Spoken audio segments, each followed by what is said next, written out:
Most people don't love being controlled, but some people react very strongly when they're told what to do.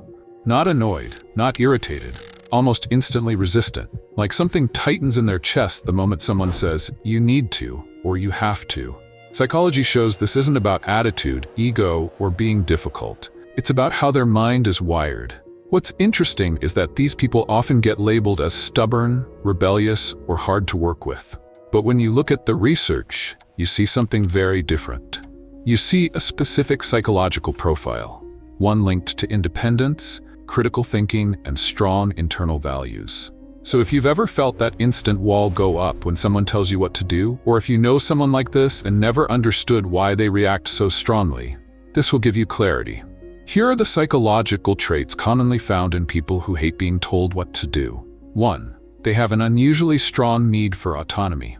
For these people, freedom isn't a preference, it's a requirement. The moment their choices feel restricted, even slightly, something inside them pushes back. Psychologists call this a high need for autonomy. And it's not about wanting control over others, it's about control over themselves. When autonomy is threatened, resistance becomes automatic, not strategic, not planned, visceral, like someone reaching for the steering wheel while they're driving.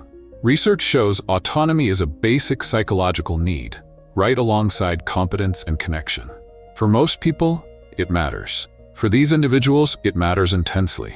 When you say, "Do it this way," what they hear is, "Your judgment doesn't matter." When you say, "You need to do this now," what registers is, "You're not capable of managing yourself." And even if they were about to do exactly what you suggested, the moment it becomes a command, their brain shifts into resistance mode.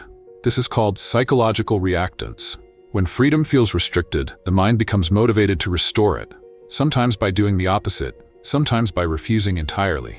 Not because the request was unreasonable, because the autonomy was threatened. 2. They equate compliance with loss of identity. This is the deepest layer. For these individuals, compliance feels like giving up a piece of themselves, not because of ego, because their identity is built on self-direction. If you define yourself as someone who thinks independently, then obeying without agreement feels like betrayal. That's why reactions can seem disproportionate. It's not about the task, it's about what compliance represents. Giving up agency, accepting authority over personal choice, becoming someone who just does what they're told. They've built their identity around not being that person, so resistance becomes self-preservation. 3. They don't accept authority without evaluation. These individuals don't follow instructions blindly. When someone gives them an order, their brain pauses and asks, "Does this make sense? Is this necessary? Do I agree with this?"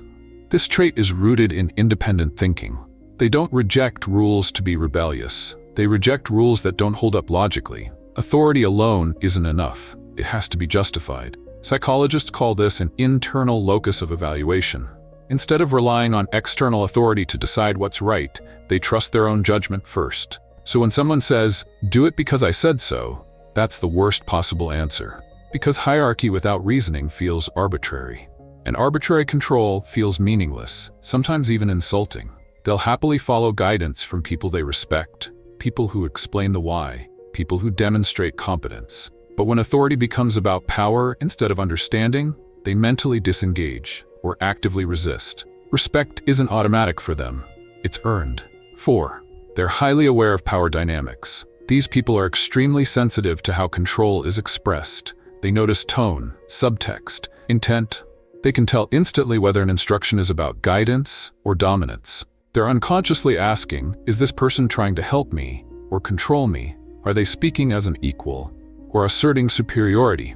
And they're usually right, because this sensitivity often develops from past experiences where authority was misused. They don't mind advice, they don't mind learning. What they resist is being positioned as inferior. Respect matters more to them than hierarchy. That's why they respond differently to different people. Someone who explains and collaborates, they engage. Someone who commands and condescends, instant resistance. It's never really about the task. It's about dignity. 5. Their motivation is internally driven.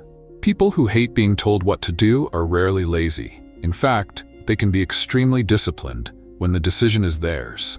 External pressure shuts them down. Internal choice activates them. This is why they might refuse a task when it's demanded, but work for hours on the same task when they choose it themselves. It looks contradictory, but it isn't. Psychology distinguishes between extrinsic and intrinsic motivation. Extrinsic motivation comes from pressure, rewards, or consequences. Intrinsic motivation comes from interest, values, and personal standards. For these individuals, external pressure doesn't just fail, it actively undermines motivation. Research calls this the over-justification effect. When something they chose becomes something imposed, their internal drive disappears. They need to feel like the architect of their actions, not the executor of someone else's plan. Give them ownership, and they'll move mountains. Give them commands, and they'll barely move at all. 6. They prioritize self-respect over approval. People who hate being told what to do are often willing to disappoint others. Not because they don't care, but because they care more about staying aligned with themselves. They follow internal standards, even when it creates tension. Most people are calibrated to seek approval and avoid conflict. These individuals are calibrated toward authenticity.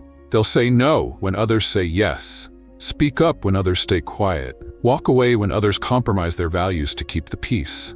This doesn't make them selfish, it makes them principled. They've decided their relationship with themselves matters more than external approval. And yes, this can be lonely, because people don't see the internal calculation, they just see someone who won't comply. But what they're really seeing is someone with strong boundaries. Hating being told what to do doesn't mean someone is rude, stubborn, or uncooperative. It often means they're independent, internally motivated, and deeply protective of their autonomy. They're not rejecting guidance, they're rejecting control. If this is you, your resistance isn't a flaw, it's information. It tells you what environments, relationships, and structures you need to thrive. And if you know someone like this, understand what they actually need. Not commands, context, respect, trust. Once you understand that difference, their behavior makes sense.